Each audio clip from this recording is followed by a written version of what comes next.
Praise the lord. Last week हम लोग देख रहे थे अच्छे लोग और बुरे लोग, स्वर्ग या नरक। ये दोनों बातें कंटिन्यूअसली दोनों साथ साथ चल रही थी। इसके लिए हमने एक वचन देखा था, मत्ती रचित सुसमाचार उसका 13 अध्याय 44 पद। लिखा है, स्वर्ग का राज्य खेत में छिपे हुए धन के समान है, जिसे किसी मनुष्य ने पाया और छिपा दिया और मारे आनंद के जाकर अपना सब कुछ बेच दिया और उस खेत को मोल ले लिया।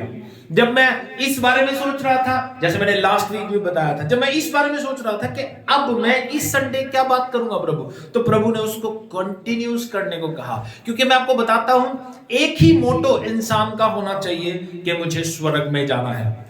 3 बातें मैं अपने जानने वालों को हमेशा पूछा करता हूं, हमेशा जिससे मैं वचन शेयर करता हूं। मैं उनसे 3 सवाल पूछता हूं। पहली बात, जिसकी आप आराधना करते हैं, जिसकी आप पूजा करते हैं, क्या वो परमेश्वर है?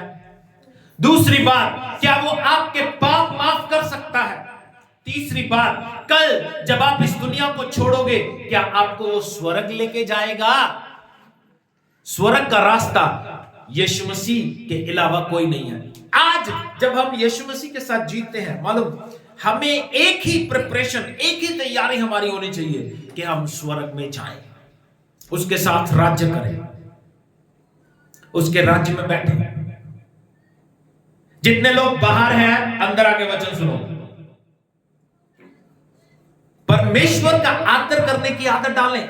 क्योंकि एक बात समझ लीजिए, अगर हम यहीं पे रह गए, मालूम, इसके पीछे कुछ ना कुछ भेद प्रकट होता रहा। आपने देखा होगा फेसबुक पे चलते हुए एक फिश दिखाई दी समुद्र के किनारे, देखा? लंबी सारी फिश थी।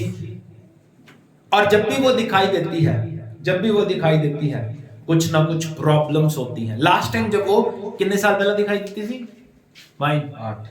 8 साल पहले जब दिखाई दी तो सुनामी आई थी। अब आपको मालूम है, परसों जब वो दिखाई दी, मालूम आपको कल बारिश कितनी हुई? और आपको अगर नहीं पता, हमारे यहां पे तो जो हाल हुआ, अमृतसर में गड़ों की लाइन लग गई, रोड पे गड़े बिछ गए। हिमाचल में और उत्तराखंड में बाढ़ आ गई है विद इन 10 और 20 मिनट्स, 20-25 मिनट में। तो ये अंत की निशानियां बाइबल बता रही है। अंत की निशानियां बाइबल बताती है। मैं इन्हीं बातों को कंटिन्यू नहीं करना चाहता था, लेकिन प्रभु कहता है इन लोगों को, मैं पहले भी कह चुका हूं, भीड़ से फर्क नहीं पड़ता, लेकिन इस बात से फर्क पड़ता है कि इनमें से बचाए कितने जाएंगे। एक मोटो आपकी लाइफ का होना चाहिए कि मैं कल जब दुनिया छोड़ूं तो स्वर्ग में जाऊं। एक दर्शन आपका होना चाहिए। मेरा कोई दर्शन नहीं। दर्शन होते हैं लोगों के, बहुत बड़ी कलीसिया बना लो, बहुत बड़ा घर बना लो, बहुत बड़ी गाड़ी ले लो। नो, दर्शन एक होना चाहिए कि कल जब मैं दुनिया छोड़ूं तो मैं स्वर्ग में जाऊं। ये दर्शन हमारा होना चाहिए। दुनिया में तो हम रह ही रहे हैं, दुनिया हम चल रहे हैं, लेकिन बाइबल कहती है, मालूम, बाइबल कहती है अंत के दिनों की पूरी निशानियां पूरी हो रही है। जल्दी से 24 अध्याय उसका 3 वचन से पढ़ना शुरू करेंगे। मत्ती रचित सुसमाचार उसका 24 अध्याय 3 वचन से। Thank you Jesus, thank you. जैतून पहाड़ पर बैठा था तो चेलों ने एकांत में उसके पास आकर कहा, हमें बता कि ये बातें कब होंगी? अंत की निशानी कब होगी? हाँ जी। तेरे आने का और जगत के अंत का क्या चिन्ह होगा? हाँ जी। यीशु ने उसको उत्तर दिया, हाँ, सावधान रहो, हाँ जी, कोई तुम्हें भरमाने ना पाए। कोई तुम्हें भरमाने ना पाए, क्योंकि बहुत से ऐसे होंगे जो मेरे नाम से आकर कहेंगे मैं मसीह हूँ, और बहुतों को भरमाएंगे। क्या करेंगे वो? बहुतों को भरमा लेंगे। आज भरमावे में लोग आ रहे हैं। लास्ट वीक भी हम बात कर रहे थे, वो किसी के पास नहीं जाते, सिर्फ बिलीवर्स के पास आते हैं भरमाने के लिए। उनको भरमा के शैतान की राहों पे चला दे। मैंने कल लास्ट वीक में बताया था, ना तो ये कलीसिया ये शैतान की है, ना ये लोग, ना ये वचन शैतान का है, लेकिन फिर भी वो इसमें इंटरफेयर करता है, इसमें इन्वॉल्व रहता है। आज लोग भी उसकी आज्ञाकारिता में चल रहे हैं, लोग उनके अधीन होकर चल रहे हैं। इवन दो विश्वासी शैतान की चालों को समझ नहीं पा रहे, विश्वासी शैतान की चालों में फंस रहे हैं। क्या कहती है बाइबल आगे? हाँ जी। तुम लड़ाइयों और लड़ाइयों की चर्चा सुनोगे, ये आज आप रोज सुनते हो। तो घबरा न जाना। घबराना नहीं, लड़ाइयों और लड़ाइयों की चर्चा सुनोगे। क्या करोगे? लड़ाइयों की चर्चा। मत्ती 24 अध्याय 3 वचन से पढ़ रहे हैं। लड़ाइयों और लड़ाइयों की चर्चा सुनोगे। आपको याद होगा लास्ट ईयर अप्रोक्सीमेट 1 साल के करीब उनकी लड़ाई चली है, अभी भी चल रही है, खत्म नहीं हुई है ना, यूक्रेन और रशिया की। यूक्रेन छोटा सा देश है लेकिन उसके बावजूद उनका सामना कर रहा है। अभी आपको अगर नहीं पता तो पिछले 2 दिन पहले की बात है, 3rd वर्ल्ड वॉर की बात हो रही है, 3रा विश्व युद्ध। अगर आपको नहीं पता तो पता चलना चाहिए। इस महीने के एंड से शुरू होगा। इस महीने के एंड से शुरू होगा। ये सारी अंत की निशानियां हैं, उससे पहले अपने आप को तैयार कर लो। सवाल वही रहेगा, अगर यीशु मसीह आज लेने के लिए आ गया तो क्या स्वर्ग में जाएंगे? ये हमारी श्योरिटी होनी चाहिए। क्या कहती है बाइबल आगे? हाँ जी, तो घबरा न जाना, हाँ। क्योंकि इनका होना अवश्य है, हाँ, परंतु उस समय अंत न होगा, क्योंकि जाति पर जाति और राज्य पर राज्य चढ़ाई करेगा। डरने की जरूरत नहीं है, ये अंत नहीं होगा। जाति पे जाति, राज्य पे राज्य चढ़ाई करेगा। हाँ जी, और जगह जगह अकाल पड़ेगा, जगह जगह अकाल पड़ेंगे। हाँ जी, भूकंप होंगे, भूकंप होंगे। ये सब बातें पीड़ाओं का आरंभ होंगी। अभी तो ये शुरुआत है पीड़ाओं का, दर्दों का आरंभ है ये। हाँ जी, तब वे कलेश देने के लिए तुम्हें पकड़वाएंगे। ओहो, तुम्हें पकड़वाएंगे वो। हाँ जी, और तुम्हें मार भी डालेंगे। हाँ। और मेरे नाम के कारण सब जातियों के लोग तुमसे बैर रखेंगे। जब यीशु के नाम के कारण सब लोग आपसे बैर रखेंगे, आपको ये सोचने की जरूरत नहीं है कोई जो विश्वास नहीं करता हमें प्यार क्यों नहीं करता, हमसे इज्जत से बात क्यों नहीं करता। इसके पीछे भेद कुछ नहीं है, भेद कुछ नहीं है इसके पीछे। सिर्फ इतना है कि आप यीशु को जानने वाले हो, आप बुरे नहीं हो, आप गंदे नहीं हो, या हो भी, फिर भी वो लोग इस वजह से आपको नापसंद करते हैं क्योंकि आप यीशु के हो। बस इतनी सी बात है। और ये शायद वो भी नहीं जानते, लेकिन शैतान को पता है। शैतान उनके दिल में डालता है, हेट देम, इनसे नफरत करो, इनसे लड़ो, इनसे झगड़ा करो। क्यों? क्योंकि ये यीशु को जानते हैं। बस इतनी सी बात है, और कोई चक्कर वाली बात नहीं है, टेंशन वाली बात नहीं है। हाँ जी, तब वे कलेश देने के लिए तुम्हें पकड़वाएंगे। तब वो कलेश देने के लिए तुम्हें पकड़वाएंगे। क्या करेंगे? पकड़वाएंगे। हाँ जी, और तुम्हें मार डालेंगे। हाँ। और मेरे नाम के कारण सब जातियों के लोग तुमसे बैर रखेंगे। मेरे नाम के कारण सारी जातियों के लोग तुमसे बैर रखेंगे। हाँ जी, तब बहुत से ठोकर खाएंगे। और बहुत से क्या करेंगे? ठोकर खाएंगे। ठोकर खाएंगे। और एक दूसरे को पकड़वाएंगे। और एक दूसरे को पकड़वाएंगे। एक दूसरे को पकड़वाएंगे। और एक दूसरे से बैर करेंगे। हाँ जी, बहुत से झूठे भविष्यद्वक्ता उठ खड़े होंगे। बहुत से झूठे नबी उठ खड़े होंगे और बहुतों को भरमाएंगे। बहुतों को भरमाएंगे। अधर्म के बढ़ने से बहुतों का प्रेम ठंडा पड़ जाएगा। अधर्म के बढ़ने से बहुतों का प्रेम ठंडा पड़ जाएगा। अधर्म के बढ़ने से क्या होगा? प्रेम ठंडा पड़ जाएगा। किनका? बहुतों का।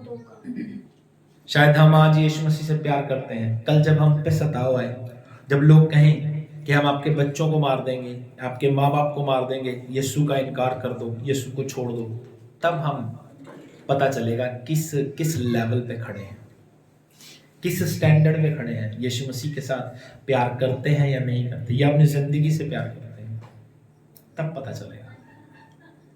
हार्ड है, इसलिए प्रेयर किया करो। और जब ज्यादा प्रेयर करोगे ना, तब इन चीजों का एहसास होगा। इसलिए प्रेयर किया करो। प्रेयर करेंगे तो ये बात कहेंगे ना, प्रभु मुझे फेवर देना, कल को जब सताव आए मैं तेरा इनकार ना करूं, हंसी खुशी मृत्यु को ग्रहण करूं प्रभु। मालूम स्तिफनुस नाम का एक व्यक्ति था, उस पे पत्थर मारे गए, लोग उस पे पत्थर मार रहे थे, और वो क्या कह रहा था? पिता इनको माफ कर दे, और ये पाप इनके लेखे न लगाई खुदा, ये पाप इनके लेखे न लगाई। और बाइबल कहती है स्तिफनुस ने जब वो मार खा रहा था इस तरह की दुआ की, और बाइबल कहती है उसने आकाश खुला हुआ और यीशु मसीह को खड़े हुए देखा और जो उसका वेलकम कर रहा था। थोड़ी देर का दर्द शायद हमें अनंत जीवन की तरफ ले जाएगा। मर जाना है 2 मिनट के बाद, 3 मिनट के बाद, 2 घंटे के बाद, दर्द सहन करने के बाद शायद हमें मार दिया जाए, लेकिन उसके बाद तो स्वर्ग मिलेगा।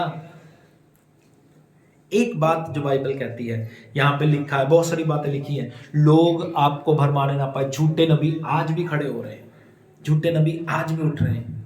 एक बहुत बड़े पास्टर को मैंने कहते सुना इसी वचन को, बहुत बड़े पास्टर, बहुत बड़ी कलीसिया है उनकी, नाम नहीं लूंगा, फेमस है। मेगा कहती है नाम मत लिया करो, नाम नहीं लूंगा। उसको मैंने वैसे ही स्क्रॉल कर रहा था, वैसे मैं सुनना पसंद नहीं करता, वैसे ही स्क्रॉल कर रहा था तो वो कुछ बोल रहा था। उसने मालूम क्या बोला कि ये जो झूठे नबी हैं, ये जो दुनिया के बाबे होते हैं, ये हैं। How it is possible? उनको ये काम करने की जरूरत क्या है? अब बात को समझना, वो तो पता ही है वो झूठे हैं, हमें पता है ना वो झूठे हैं। तो ये किसकी बात हो रही है?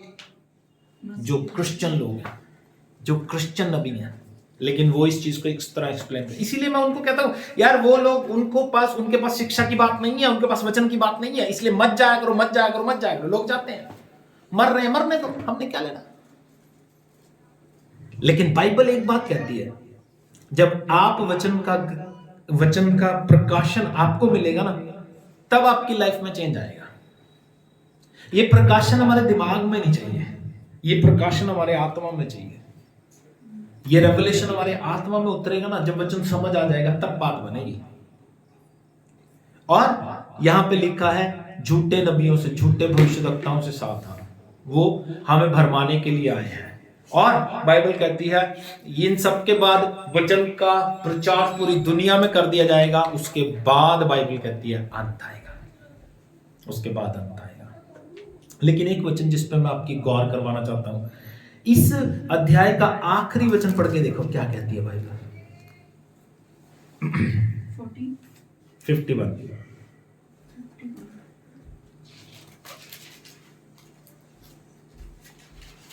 जिसकी मैं बात कर रहा था अभी, मैंने ये बात बोल ली थी। 45 से पढ़ना शुरू करोगे ना, घर में जाके पढ़ना। बाइबल कहती है अतः वह विश्वास योग्य और बुद्धिमान दास कौन है, जिसे स्वामी ने अपने नौकर चाकरों पर सरदार ठहराया कि समय पर उन्हें भोजन दे। ये सरदार, ये मुखिया, ये कौन है? पास्टर, जिसको अपनी कलीसिया को भोजन देना। लेकिन आज कलीसिया में भोजन की बात ही नहीं हो रही।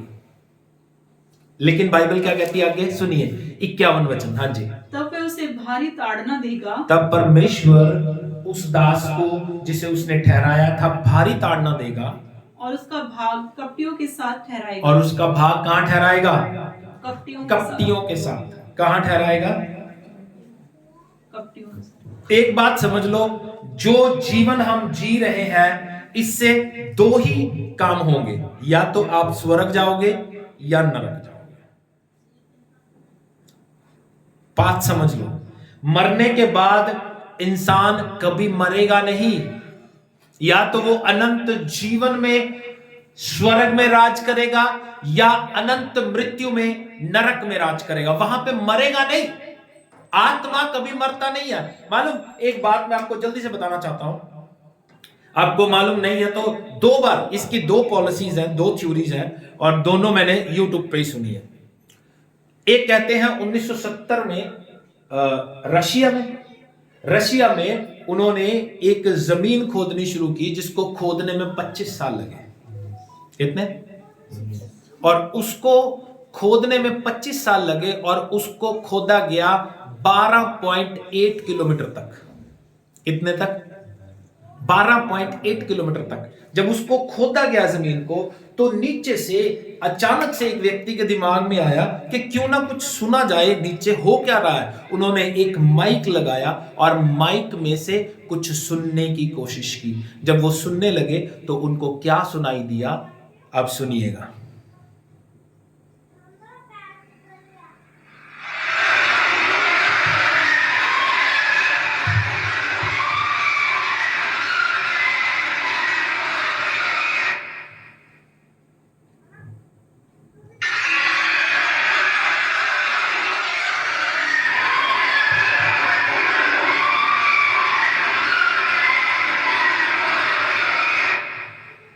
जो हमने पढ़ा, क्या होगा वहां पे? रोना और दांतों का पीसना। ये अधोलोक है, और उन्होंने उसको बंद कर दिया। आप YouTube पे जाके सर्च कर सकते हो, ये चीजें मिल जाएंगी।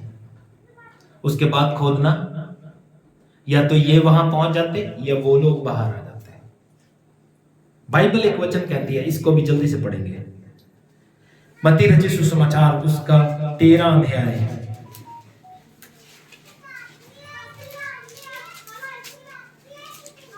47 वचन से 50 वचन तक पढ़ेंगे। सुनिएगा ध्यान से। मालूम, मैं आपको बताना चाहता हूं, आज वचन सुन के डर जाओ, कहीं ये रोना और दांतों का पीसना आपका ना हो। आप वहां पे रो रहे हो, चिल्ला रहे हो, मौत नहीं मिलेगी। ये मत सोचना मौत मिलेगी, बस सारी जिंदगी चिल्लाना, रोना, दांतों का पीसना होता रहेगा। और स्वर्ग में इसके ऑपोजिट आनंद, खुशी, प्रभु की महिमा होती रहेगी। लोग मजाक तो बड़ा उड़ाते हैं, स्वर्ग नरक किसने देखा है, लेकिन जब देखने को मिलेगा तब पता चलेगा आपकी जिंदगी कहां पे खड़ी हो रही है। हाँ जी, क्या कहती है बाइबल, सुनिए।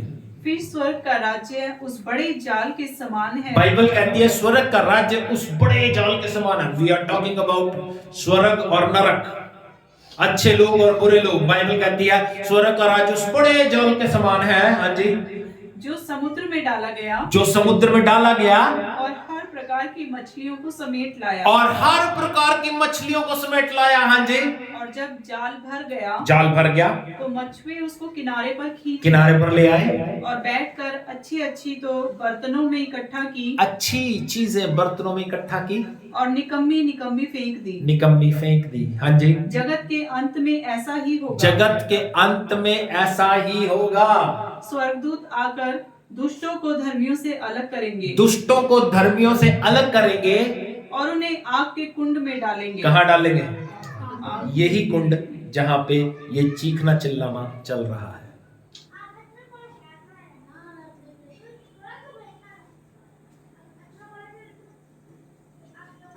आपके पास कोई एग्जाम्पल है इस दुनिया में रहते हुए, ऐसा एग्जाम्पल, ऐसी कोई बीमारी, ऐसी कोई तकलीफ जिसमें इंसान सिर्फ दर्द को महसूस कर रहा है और मौत मांग रहा है, लेकिन मौत मिल नहीं रही?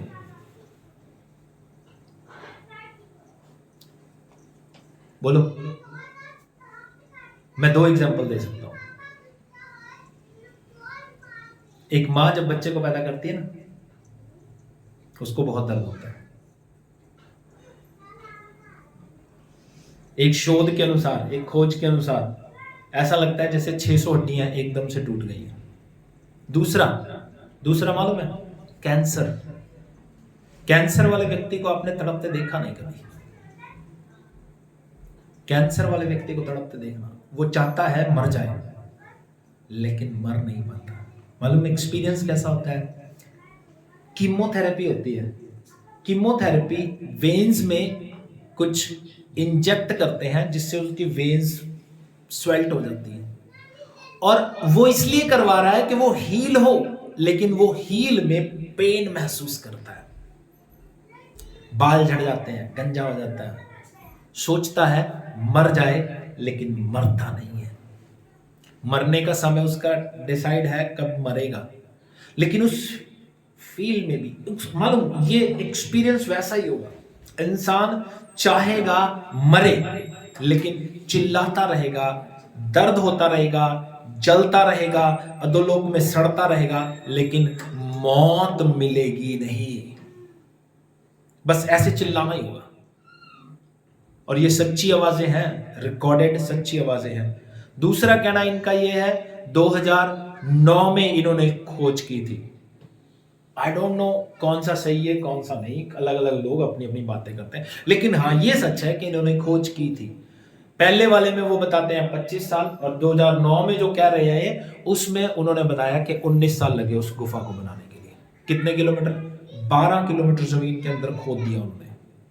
वहां जाके ये आवाजें सुनने को मिल रही हैं। इसको अपने घर पे जाके सुनिए, और मैं सोचता हूं रोज सुनो, ताकि आपकी जिंदगी में डर पैदा हो जाए। जब आप कुछ भी दुनिया में करो, तब भी आपके दिमाग में आना चाहिए कि अगर मैं ये काम कर रहा हूं तो कहीं ये काम मुझे नरक में ना ले जाए, जहां रोना और दांतों का पीसना होगा। इसलिए डरो, इसलिए डरो। बाइबल हमें कहना चाहती है बस ये लास्ट बातें बोल के समाप्त कर दूंगा, सुनिएगा। मैं फिर कह रहा हूं, या तो हम स्वर्ग जाएंगे या फिर नरक जाएंगे। इसका फैसला हम अपनी देह में रहते हुए करेंगे। हमारे कर्म, हमारी बातें, हमारी हरकतें हमें स्वर्ग लेके जाएंगी या नरक लेके जाएंगी। मरना दोनों में नहीं है, ना तो हम स्वर्ग में मरेंगे ना नरक में मरेंगे। या तो आत्मा हमेशा काल के लिए राज्य करेगा या फिर हमेशा काल के लिए नरक में सड़ता रहेगा। इसलिए अपने शरीर को, अपने आत्मा को, दोनों को बचाने के लिए प्रभु के डर में हमें जीना पड़ेगा। बाइबल हमें साफ बता रही है, वहां पे रोना और दांतों का पीसना होगा। ये जीवन आपका है, इसकी सुरक्षा आपके अपने हाथों में है। इसलिए आज से, मतलब देखो, सिंपल तरीका है यीशु मसीह के साथ चलने का। सिंपल तरीका, प्रार्थना करो, बाइबल पढ़ो, वचन सुन रहे हो या पढ़ रहे हो उसके अनुसार जियो। सिंपल, बस, और कुछ नहीं चाहता।